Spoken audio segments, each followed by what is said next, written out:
Hello friends, तो ये हमारा आधुनिक आवर्त सारणी का भाग 3 है। भाग 2 में कल हमने क्या पढ़ा था? कोषों की संख्या, परमाणु त्रिज्या, धात्विक और अधात्विक गुण। आज इस वीडियो में हम पढ़ेंगे आयनन ऊर्जा, विद्युत ऋणता और इलेक्ट्रॉन बंधुता के बारे में। ठीक है कि आधुनिक आवर्त सारणी में ऊपर से नीचे जाने पर ये सब घटती है कि बढ़ती है, सबके बारे में डिस्कशन चल रहा है। तो इसका लिंक मैं नीचे डिस्क्रिप्शन बॉक्स पे दिया हूँ, आप वहां से जाके देख सकते हैं। आज इन तीनों टॉपिक पे बात करेंगे। ठीक है, तो चलिए सबसे पहले समझते हैं आयनन ऊर्जा, या इंग्लिश में इसको बोला जाता है आयोनाइजेशन एनर्जी। तो जो आयनन ऊर्जा होती है वो आवर्त सारणी में ऊपर से नीचे आने पर बढ़ती है कि घटती है, बाएं से दाएं जाने पर बढ़ती है कि घटती है, इसके बारे में डिस्कशन करने से पहले हमको ये जानना है, ये समझना है कि असल में आयनन ऊर्जा क्या चीज है। क्योंकि कई बच्चों को इसमें डाउट होता है कि आयनन ऊर्जा किसको बोलते हैं। तो देखिए, आयनन ऊर्जा जो किसी तत्व के जैसे कोई परमाणु हो गया, तो किसी तत्व के परमाणु के सबसे बाहरी कक्षा के इलेक्ट्रॉन को, ठीक है, सबसे बाहरी कक्षा के इलेक्ट्रॉन को निकालने के लिए, इस इलेक्ट्रॉन को बाहर निकालने के लिए जो ऊर्जा खपत होगी या जो ऊर्जा लगेगी, इस ऊर्जा को बोला जाएगा आयनन ऊर्जा। अब आयनन ऊर्जा क्यों बोला जाता है? क्योंकि जो कोई तत्व होता है, जैसे कि देखो सोडियम, कोई तत्व होता है, जब कोई तत्व अपने में से इलेक्ट्रॉन निकालता है, माइनस क्या हो ना, तो निकाल रहा है, तो जब कोई तत्व अपने में से इलेक्ट्रॉन निकालता है तो उस पे चार्ज लगता है। ठीक है, तो चार्ज मतलब ये आयन के रूप में बदला कि नहीं बदला। इस कारण से इस प्रकार की ऊर्जा को कहा जाएगा आयनन ऊर्जा। तो चलिए अब इसको पीरियोडिक टेबल के तत्वों के साथ हम इसको समझते हैं कि ऊपर से नीचे आने पर आयनन ऊर्जा बढ़ेगी कि घटेगी।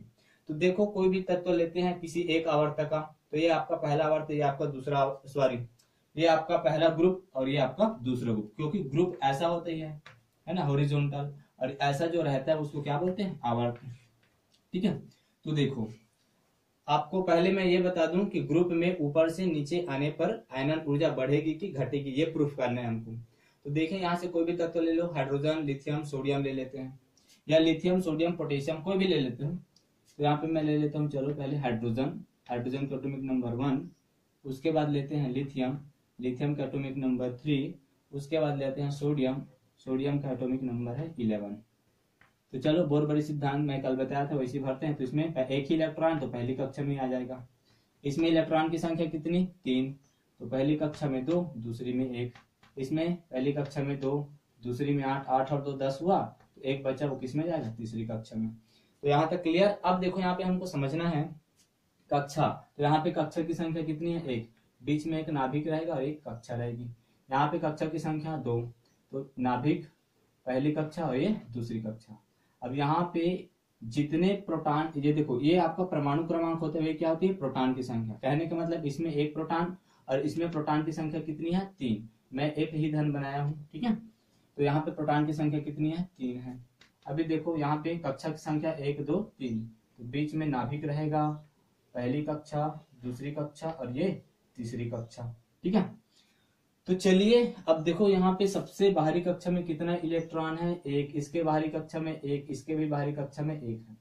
तो हम आयनन ऊर्जा क्या समझे हैं कि किसी भी तत्व के सबसे बाह्यतम कक्षा, आउटर सेल, सबसे बाह्यतम कक्षा के इलेक्ट्रॉन को बाहर निकालने के लिए जो ऊर्जा लगेगी, जो ऊर्जा खपत होगा, एनर्जी लगेगी, उस एनर्जी को क्या बोला जाएगा? आयनन ऊर्जा।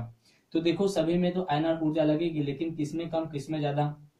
क्योंकि सभी इलेक्ट्रॉन त्याग रहे हैं। तो देखो, हमको ये देखना है कि कौन अपना इलेक्ट्रॉन, जैसे कि देखो, यहां से इलेक्ट्रॉन त्यागना या यहां से इलेक्ट्रॉन निकालना आसान होगा कि यहां से इलेक्ट्रॉन निकालना आसान होगा? बताओ। क्योंकि ये देखो, अपने नाभिक के बिल्कुल पास है ये वाला इलेक्ट्रॉन, मतलब यहाँ से नाभिक से दूरी कम है। ये जैसे नीचे आते हैं मतलब नाभिक से दूरी थोड़ी बढ़ती है, और नीचे जाते हैं तो और ज्यादा बढ़ती है दूरी। कहने का मतलब यहाँ से इलेक्ट्रॉन को निकालने के लिए हमको थोड़ा ज्यादा एनर्जी चाहिए। मतलब यहाँ पे आयनन ऊर्जा का मान क्या होगा? यहाँ पे जो आयनन ऊर्जा होगा ना, उसका मान क्या होगा? ज्यादा होगा। क्यों? क्योंकि ये नाभिक के पास में, मतलब इसको निकालने के लिए थोड़ी सी ज्यादा एनर्जी लगेगी। उसके बाद इसको यहाँ से इलेक्ट्रॉन को निकालने के लिए, यहाँ से इलेक्ट्रॉन को बाहर निकालने के लिए इसकी अपेक्षा थोड़ा कम लगेगा, क्योंकि यहाँ पे देखो नाभिक से दूरी बढ़ गई। उसी प्रकार से जैसे जैसे कक्षा की संख्या बढ़ती है मतलब दूरी बढ़ रही है, और दूरी बढ़ रही है मतलब उनके बीच का आकर्षण कम हो रहा है, जिसके कारण यहाँ से इलेक्ट्रॉन को निकाल पाना थोड़ा से आसान होता है। कहने का मतलब जहां से इलेक्ट्रॉन निकालना मुश्किल मतलब वहां पे आयनन ऊर्जा ज्यादा, और जहां से इलेक्ट्रॉन निकालना आसान वहां पे आयनन ऊर्जा कम। तो ये होती है। तो आप देख के अब बता देंगे कि ऊपर से नीचे आने पर आयनन ऊर्जा का मान क्या होता है, घटता है। ऊपर से नीचे आने पर आयनन ऊर्जा का मान क्या हो रहा है, घट रहा है। ठीक, अब चलिए बाएं से दाएं समझते हैं। अब ये बाकी तत्वों के साथ भी ऐसे आप करके देख समझते हैं। बाएं से दाएं जाने पर आयनन ऊर्जा बढ़ेगी कि घटेगी। तो बाएं से दाएं कोई भी तत्व ले लो, जैसे कि यहाँ पे ले लेते हैं सोडियम, ठीक है, मैग्नीशियम, उसके बाद एल्यूमिनियम आता है, ठीक है। इसका एटॉमिक नंबर 11, इसका 12, इसका 13। चलिए समझना है। बाकी कोई भी तत्व आप, कोई भी आवर्तक आप ले सकते हो, बाएं से दाएं देख चेक कर सकते हो इस प्रकार से। तो देखिए सबसे पहले यहाँ पे हम इसका इलेक्ट्रॉनिक विन्यास निकालें तो 2 8 1 2 8 2 2 8 3। यहाँ पे कक्षा की संख्या कितनी है, 3 है। यहाँ पर भी कक्षा की संख्या कितनी है, 3 है। यहाँ पर भी कक्षा की संख्या कितनी है, 3 है। अच्छा 3 3 है। यहाँ पे बाहरी कक्षा में 1 इलेक्ट्रॉन, यहाँ पे बाहरी कक्षा में 2 इलेक्ट्रॉन, यहाँ पे बाहरी कक्षा में 3 इलेक्ट्रॉन। अब देखो सभी में कक्षा की संख्या क्या है, बराबर है। तो क्या आयनन एनर्जी सभी में बराबर होगी क्या, नहीं। तो ध्यान देंगे जब कक्षा की संख्या बराबर होती है तो इसको क्या, इसका क्या देखा जाता है, प्रोटॉन की संख्या। देखो यहाँ पे प्रोटॉन की संख्या कितनी है, 11। यहाँ पे प्रोटॉन की संख्या कितनी है, 12। यहाँ पे प्रोटॉन की संख्या कितनी है, 13। अच्छा आप बताओ प्रोटॉन की संख्या प्रोटॉन क्या करता है, इलेक्ट्रॉन को आकर्षित करता है। कहने का मतलब कौन सबसे ज्यादा आकर्षित करेगा, कौन ज्यादा सबसे ज्यादा आकर्षित करेगा, जिसके पास प्रोटॉन की संख्या ज्यादा। कहने का मतलब यहाँ पे प्रोटॉन की संख्या सबसे ज्यादा है, मतलब ये इलेक्ट्रॉन को, बाहरी कक्षा के इलेक्ट्रॉन को बांध के ज्यादा रखेगा, ये कम रखेगा और ये बहुत ही कम रखेगा। अब यहाँ पे हमने आयनन ऊर्जा ये जानते हैं कि जो इलेक्ट्रॉन जितनी आसानी से निकलेगा मतलब उसकी आयनन ऊर्जा कम। तो आप बताइए यहाँ से इलेक्ट्रॉन को निकालना आसान होगा कि यहाँ से इलेक्ट्रॉन को निकालना आसान होगा। जाहिर सी बात है यहाँ से इलेक्ट्रॉन को निकाल पाना क्या होगा, ज्यादा आसान, क्योंकि यहाँ पे प्रोटॉन की संख्या कम है। यहाँ से इलेक्ट्रॉन को निकालना थोड़ा मुश्किल होगा क्योंकि यहाँ पे प्रोटॉन की संख्या ज्यादा। कहने का मतलब ज्यादा प्रोटॉन है तो ज्यादा आकर्षित, मतलब ज्यादा बांध के रखेगा, ज्यादा आकर्षित करके रखेगा, और कम प्रोटॉन है तो कम बांध के रखेगा।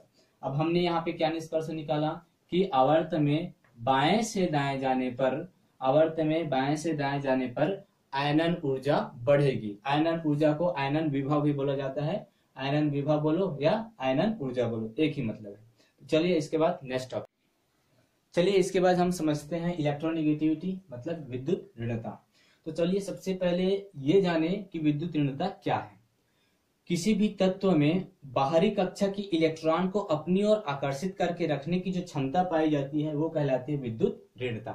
ठीक है, तो चलिए हम ऊपर से नीचे जब जाएंगे आवर्त सारणी में तो विद्युत ऋणता बढ़ेगी कि घटेगी उसको जाने। तो ले लेते हैं फ्लोरो क्लोरो ब्रोमो, कोई भी 3 तत्व ऊपर से नीचे है ना।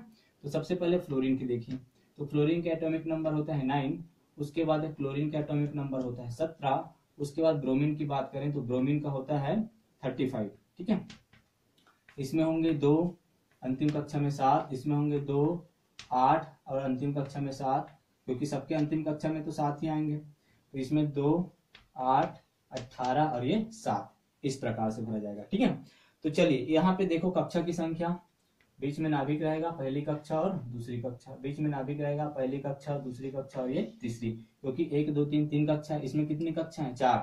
तो बीच में आपका नाभिक बना दो, पहली कक्षा, दूसरी कक्षा, तीसरी कक्षा और ये चौथी कक्षा। तो देखिए विद्युत ऋणता क्या होता है, बाहरी कक्षा के इलेक्ट्रॉन को अपनी ओर ज्यादा अट्रैक्ट करके रखने की क्षमता क्या कहलाएगी, विद्युत ऋणता। तो आप मेरे को बताओ ये फ्लोरीन इलेक्ट्रॉन को, बाहरी कक्षा के इलेक्ट्रॉन को ज्यादा अट्रैक्ट करके रखेगा कि ये ज्यादा अट्रैक्ट करके रखेगा, ये ज्यादा अट्रैक्ट करके रखेगा, बताइए। किसके नाभिक के पास की दूरी कम है, यहाँ पे दूरी कम है ना, क्योंकि यहाँ पे 2 कक्षा है। तो 2 कक्षा है मतलब नाभिक, ये जो इलेक्ट्रॉन है वो बिल्कुल नाभिक के पास में है, मतलब ये ज्यादा अट्रैक्ट करके रखेगा, और ये कम अट्रैक्ट करेगा, क्योंकि जैसे जैसे कक्षा बढ़ रही है मतलब दूरी बढ़ रही है, दूरी बढ़ रही है मतलब आकर्षण क्या हो रहा है, बाहरी कक्षा में जो इलेक्ट्रॉन पड़ा है ना वहां से दूरी क्या हो रही है, बढ़ रही है, मतलब आकर्षण कम हो रहा है। तो जाहिर सी बात है कि ऊपर से नीचे आने पर विद्युत ऋणता क्या हो रही है, घट रही है। या ऐसे भी बोल सकते हो नीचे से ऊपर जाने पर विद्युत ऋणता बढ़ती है, क्योंकि सबसे ज्यादा जो इलेक्ट्रोनेगेटिविटी होती है वो किसकी होती है, फ्लोरीन। अब एक चीज याद रख लेना, पूरे आवर्त सारणी में पूरे 118 तत्वों में जो सबसे ज्यादा विद्युत ऋणी जो तत्व होता है वो होता है आपका फ्लोरीन। ठीक है, ये कंपटीशन एग्जाम की नजर से बेहद ही इंपॉर्टेंट है कि सबसे ज्यादा मोर इलेक्ट्रोनेगेटिविटी अगर किसी तत्व की है वो है फ्लोरीन, और सबसे कम इलेक्ट्रोनेगेटिविटी किसकी होती है, वो होती है सीजियम, सीएस की। ठीक है, या आप इसको मोर पॉजिटिविटी भी बोल सकते हो। तो आई होप आपको ऊपर से नीचे वाला कॉन्सेप्ट क्लियर हो गया होगा कि विद्युत ऋणता बढ़ती है कि घटती है। तो समझ में आ गया होगा कि ऊपर से नीचे आएंगे तो विद्युत ऋणता घटेगी। ठीक है, और नीचे से ऊपर जाएंगे तो बढ़ेगी। क्यों बढ़ती है क्यों घटती है वो आपको समझ में आ गया। अब देखो बाएं से दाएं जाके समझते हैं। ठीक है, अब देखो यहाँ पे बाएं से दाएं, यदि आवर्त में हम बाएं से दाएं जाएंगे तो विद्युत ऋणता बढ़ेगी कि घटेगी, तो लिख लो आप बोरान, उसके बाद कार्बन, उसके बाद नाइट्रोजन। ये तीन ही एग्जांपल लेते हैं, तीन में क्लियर हो जाएगा। बोरान का एटॉमिक नंबर 5, इसका 6, इसका 7। यहाँ पे देखो 2 और कितना 3, यहाँ पे 2 और कितना 4, यहाँ पे 2 और यहाँ पे 5, 4 5। ठीक है, देखो यहाँ पे कक्षा की संख्या बिल्कुल बराबर रहती है। आवर्त में तो हमको पता है आवर्त में क्या होती है, कक्षा की संख्या बराबर होती है। यहाँ पर भी कक्षा की संख्या बिल्कुल बराबर है, यहाँ पर भी कक्षा की संख्या बिल्कुल बराबर है। अब क्या होगा सर, यहाँ पे विद्युत ऋणता किसकी कम किसकी ज्यादा, कक्षा की संख्या बराबर है। तो हम क्या करते हैं, जब कक्षा की संख्या बराबर होती है तो क्या देखते हैं, नाभिक। यहाँ पे नाभिक की संख्या मतलब सॉरी वहां पे प्रोटॉनों की संख्या 5 है, यहाँ पे प्रोटॉनों की संख्या 6 है, यहाँ पे प्रोटॉनों की संख्या 7 है। अब आपको कॉन्सेप्ट समझ में आ ही गया होगा कि यदि नाभिक में प्रोटॉनों की संख्या ज्यादा है और यदि कक्षा की संख्या बिल्कुल बराबर है सभी में, तो जब कक्षा की संख्या बराबर होती है तो हम क्या देखते हैं, प्रोटॉनों की संख्या, और जिसमें ज्यादा प्रोटॉन वो ज्यादा अट्रैक्ट करेगा, एकदम कॉमन सी बात है। तो देखो यहाँ पे प्रोटॉन की संख्या सबसे ज्यादा इसकी है, मतलब ये ज्यादा इलेक्ट्रॉन को अट्रैक्ट करके रखेगा। इसका मतलब हम ये समझ रहे हैं कि यदि, इसका मतलब क्या समझे कि सबसे ज्यादा विद्युत ऋणी तत्व कौन होगा, नाइट्रोजन होगा। इसमें कहने का मतलब जब हम बाएं से दाएं जाएंगे, जब हम बाएं से दाएं जाएंगे आवर्त में तो विद्युत ऋणता क्या होगी, बढ़ेगी, विद्युत ऋणता क्या होगी, बढ़ेगी। ठीक है, क्यों बढ़ेगी, क्योंकि प्रोटॉन की संख्या ज्यादा है। यहाँ पे प्रोटॉन की संख्या ज्यादा है, मतलब 7 प्रोटॉन 7 इलेक्ट्रॉन को ज्यादा आकर्षित करके रखेगा, बाहरी कक्षा के इलेक्ट्रॉन को। और देखो यहाँ पे कार्बन है 6 प्रोटॉन है तो ज्यादा आकर्षित नहीं कर पाएगा, यहाँ पे 5 प्रोटॉन है तो ज्यादा आकर्षित नहीं कर पाएगा। तो समझ में आ रहा है, तो बाएं से दाएं जाने पर बढ़ेगी विद्युत ऋणता, और यदि दाएं से बाएं पूछ दे तो क्या होगा, घटेगी, जस्ट अपोजिट। चलिए नेक्स्ट हैं इलेक्ट्रॉन बंधुता या इलेक्ट्रॉन एफिनिटी। देखिए फ्रेंड्स, अगर वीडियो आपको अच्छा लग रहा है, समझ में आ रहा है, तो प्लीज अपने दोस्तों के साथ शेयर करिए और खुद सब्सक्राइब करिए और दूसरों को भी सब्सक्राइब करने के लिए मोटिवेट कीजिए। तो इलेक्ट्रॉन बंधुता पहले हम समझेंगे कि ये असल में क्या है, क्योंकि कई बच्चों को इसमें डाउट होता है कि इलेक्ट्रॉन बंधुता किसे कहते हैं, समझ में नहीं आता। तो पहले हम इलेक्ट्रॉन बंधुता समझें। देखो आपको पता है कोई भी जो तत्व होता है, ठीक है, कोई भी जो तत्व है वो ऊष्मा ग्रहण करके, जब ऊष्मा या ऊर्जा, चलो मैं ऊर्जा लिख देता हूँ, ठीक है, ऊर्जा, कोई भी जो तत्व है जब ऊर्जा ग्रहण करती है तो ऊर्जा ग्रहण करते तब इसके आउटर सेल के मतलब बाहरी कक्षा के इलेक्ट्रॉन क्या होते हैं, निकलते हैं। भाई बिना ऊर्जा ग्रहण किए कोई भी तत्व का इलेक्ट्रॉन नहीं निकलता, तो इलेक्ट्रॉन निकला। ठीक है, तो क्या इस पे इलेक्ट्रॉन डालने के लिए, मतलब कोई भी तत्व जब इलेक्ट्रॉन ग्रहण करेगा तो जब इलेक्ट्रॉन ग्रहण कर रहे हैं तो क्या ऊष्मा या ऊर्जा निकलेगी कि नहीं निकलेगी, निकलेगी ना, ऊर्जा निकलेगी। भाई जब वो इलेक्ट्रॉन निकल रहा है और जब इलेक्ट्रॉन निकल रहा है तो ऊर्जा ग्रहण कर रही है, तो जब क्या इलेक्ट्रॉन इसमें डालेंगे, मतलब जब ये इलेक्ट्रॉन ग्रहण करेगा, तो जब ये इलेक्ट्रॉन ग्रहण करेगा तो ऊर्जा निकलेगी। ठीक है, मतलब दोनों का तालमेल नहीं बैठ पाता, अगर ये आता है तो ये चला जाता है, ये आता है तो ये चला जाता है। क्लियर। तो देखिए इलेक्ट्रॉन बंधुता क्या होगा, किसी भी परमाणु में एक इलेक्ट्रॉन को डालने के लिए या एक इलेक्ट्रॉन जब डाला जाता है इसमें, तो जो ऊर्जा निकलती है, जो ऊर्जा एनर्जी रिलीज होती है तत्व से या परमाणु से, उस ऊर्जा को कहा जाएगा इलेक्ट्रॉन बंधुता। आई होप आपको समझ में आ गया होगा। जब किसी परमाणु में इलेक्ट्रॉन डालते हैं तो जो ऊर्जा रिलीज होती है उस ऊर्जा को कहा जाएगा इलेक्ट्रॉन बंधुता। अब हम आवर्त सारणी में समझेंगे कि इलेक्ट्रॉन बंधुता ऊपर से नीचे आने पर बढ़ेगी कि घटेगी, क्या है, ठीक है। तो देखिए समझिए, अब यहाँ पे देखिए मैं ऊपर से नीचे की बात कर रहा हूँ, आवर्त में ऊपर से नीचे आने पर इलेक्ट्रॉन बंधुता बढ़ेगी कि घटेगी। तो देखिए फ्लोरीन, उसके बाद लेते हैं क्लोरीन, उसके बाद लेते हैं ब्रोमीन, जस्ट वैसे ही इसका एटॉमिक नंबर कितना 9, इसका 17, इसका 35, इसका निकालो 2 7 2 8 7, इसका 2 8 18 7, ये होगा।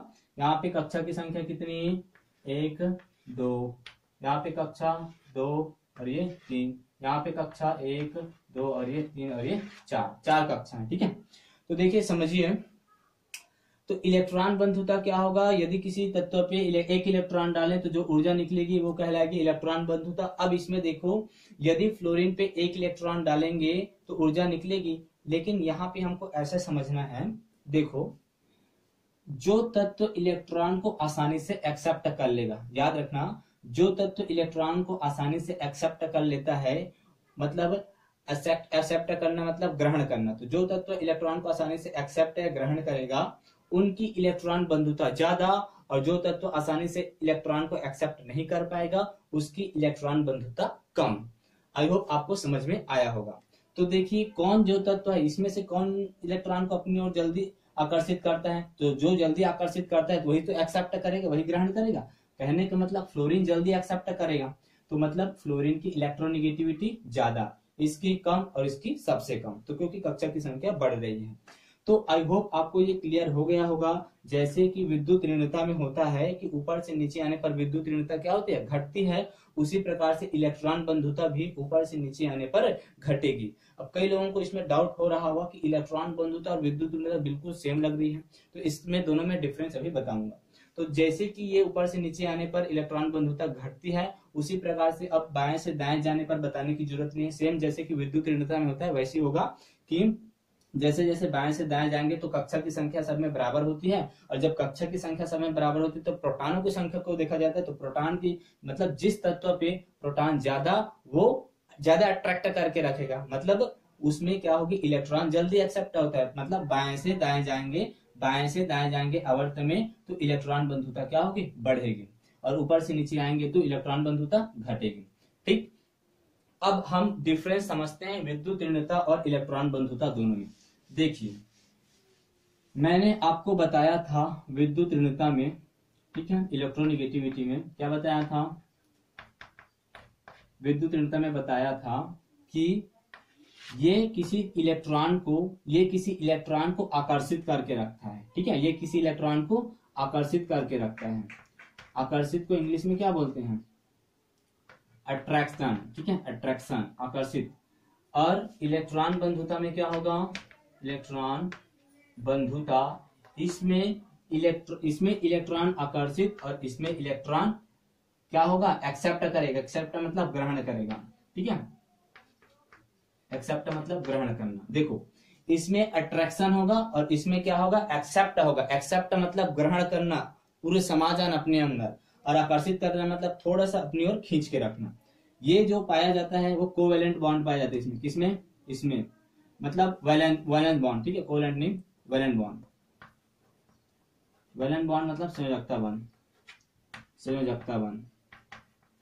और आपको पता होगा संयोजकता बंध किसको बोलते हैं, ठीक है, क्या होता है संयोजकता बंध। संयोजकता बंध में जो आपस में जब दो एटम जुड़ते हैं तो दोनों एटम आपस में अपना एक एक इलेक्ट्रॉन शेयर करके अब अपने दोनों का अष्टक कंप्लीट करते हैं, वो कहलाता है संयोजकता बंध। इसमें जो पाया जाएगा वो होगा आयनिक बॉन्ड, ये है पाया जाएगा किसमें, आयनिक बॉन्ड में, ठीक है। दोनों को समझेंगे अभी। आयनिक बॉन्ड मतलब आयनिक बंध, आयनिक बंध। देखो ध्यान से समझो, संयोजकता बंध जैसे कि फॉर एग्जांपल ले लेते हैं, एग्जांपल के तौर पे हम HCl ले लेते हैं। HCl देखो इनके बाहरी कक्षा में एक ही इलेक्ट्रॉन होते हैं हाइड्रोजन के पास, और इसके बाहरी कक्षा में कितने इलेक्ट्रॉन होते हैं, 7, 2 2 4, मैं लूज डॉट के द्वारा दर्शाता हूँ, अभी देखो बांड नहीं बनाता, ये 7, 2 2 4 2 4 और 1 7। तो पहले बता दिया हूं कि कोई भी तत्व जो होता है अपना अष्टक कंप्लीट करने का प्रयास करता है, तो देखो हाइड्रोजन अपना अष्टक कंप्लीट कब करेगा, जब एक इलेक्ट्रॉन इसके पास हो जाए, है ना। और क्लोरीन क्लोरीन को अष्टक कंप्लीट करने के लिए एक इलेक्ट्रॉन चाहिए। जैसे एक इलेक्ट्रॉन रहेगा फिर इसके बाहरी कक्षा में 8 हो जाएंगे। देखो इस पे इसके पास एक इलेक्ट्रॉन रहता है और इसके पास बाहरी कक्षा में बोल रहा हूँ 7 इलेक्ट्रॉन होते हैं।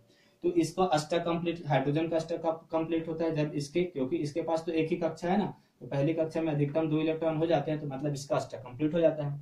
तो हाइड्रोजन क्या करेगा, इसके साथ अपना इलेक्ट्रॉन शेयर करेगा। जैसे इस इलेक्ट्रॉन शेयर करता है तो देखो यहाँ पे एक 2 हो गया, मतलब हाइड्रोजन का अब अष्टक कंप्लीट हो गया। अब इसके पास यहाँ कितना गिना जाएगा, 2। क्लोरीन भी क्या करेगा, इसके साथ मतलब शेयर करेगा अपना इलेक्ट्रॉन। तो जैसे इसके साथ इलेक्ट्रॉन शेयर करता है, अब देखो 2 2 4 2 6 और 2 8, इसके पास भी अब इलेक्ट्रॉन की संख्या कितनी हो जाती है, क्लोरीन के पास 8 इलेक्ट्रॉन हो जाती है अब, ठीक है, मतलब दोनों का अष्टक कंप्लीट। तो जब दोनों साझा के द्वारा जो बॉन्ड बनाते हैं संयोजकता बंध, और संयोजकता बंध में हो रहा है आपका विद्युत ऋणता, कैसे होगी उसको समझो। अब बॉन्ड तो बना लिया इसने, लेकिन अब हाइड्रोजन क्या करेगा, थोड़ा से हाइड्रोजन की मतलब हाइड्रोजन कुछ नहीं करता है, क्लोरीन करेगा जो करेगा। कैसे करेगा, देखो क्लोरीन की नियत में खोट आ गई।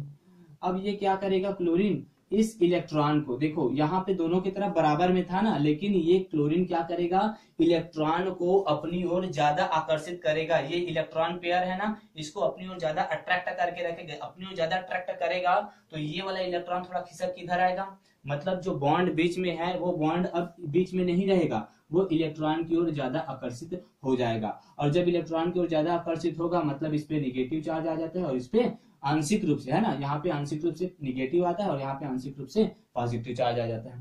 कहने का मतलब ये आपकी क्या हो जाएगी, क्लोरीन की इलेक्ट्रोनिगेटिविटी ज्यादा। क्यों, क्योंकि जिसकी इलेक्ट्रोनिगेटिविटी ज्यादा होती है वही तो इलेक्ट्रॉन को अपनी ओर आकर्षित करते हैं। यहाँ पे बात हो रही है आकर्षित, यहाँ पे एक्सेप्ट नहीं कर रहे हैं, आकर्षित कर रहे हैं, ठीक है। अब देखो इलेक्ट्रॉन बंधुता, तो इलेक्ट्रॉन बंधुता एनिक बॉन्ड में पाया जाता है। कैसे पाया जाएगा, देखो फॉर एग्जाम्पल NaCl, देखो इसके आउटर सेल में कितने इलेक्ट्रॉन होते हैं, आपने पढ़ा है, इसके आउटर सेल में 1 इलेक्ट्रॉन होता है। इसके आउटर सेल में अभी बताया, यहाँ पे थोड़ा गैप करके लिखता हूँ, ये देखो सोडियम के आउटर सेल में 1 इलेक्ट्रॉन, क्लोरीन इसके आउटर सेल में 7 इलेक्ट्रॉन होते हैं, ठीक है, 7 इलेक्ट्रॉन होंगे, 2 2 4 2 6 और 1 7। देखो यहाँ पे सोडियम को, यहाँ पे होता है ना इसका 2 8 1, इसका कितना होता है 2 8 7, ये होता है। तो देखिए यहाँ पे इसको अपना अष्टक कंप्लीट करने के लिए 1 इलेक्ट्रॉन यदि ग्रहण भी कर लेता तो भी होता है क्या इसका अष्टक कंप्लीट, नहीं। तो ये क्या करेगा, सोडियम पूरी तरीका से अपना इलेक्ट्रॉन इसको दे देगा। जब ये पूरी तरीके से अपना इलेक्ट्रॉन इसको देगा तो यहाँ से इलेक्ट्रॉन हट के यहाँ पे आएगा, ठीक है। तब देखो यहाँ से एक इलेक्ट्रॉन हट गया। अब देखो इसका अष्टक कंप्लीट हुआ कि नहीं हुआ, हो गया। अब यहाँ पे देखो क्लोरीन का भी अष्टक कंप्लीट हुआ, 2 2 4 2 6 और 2 8। अब यहाँ पे क्लोरीन ने इलेक्ट्रॉन को क्या किया, आकर्षित किया कि एक्सेप्ट किया, ग्रहण किया है। तो यहाँ पे क्लोरीन ने इलेक्ट्रॉन को ग्रहण किया है। कहने का मतलब इलेक्ट्रॉन बंधुता में इलेक्ट्रॉन पूरी तरीके से एक्सेप्ट करते हैं, ग्रहण करते हैं और इसमें आकर्षित करते हैं।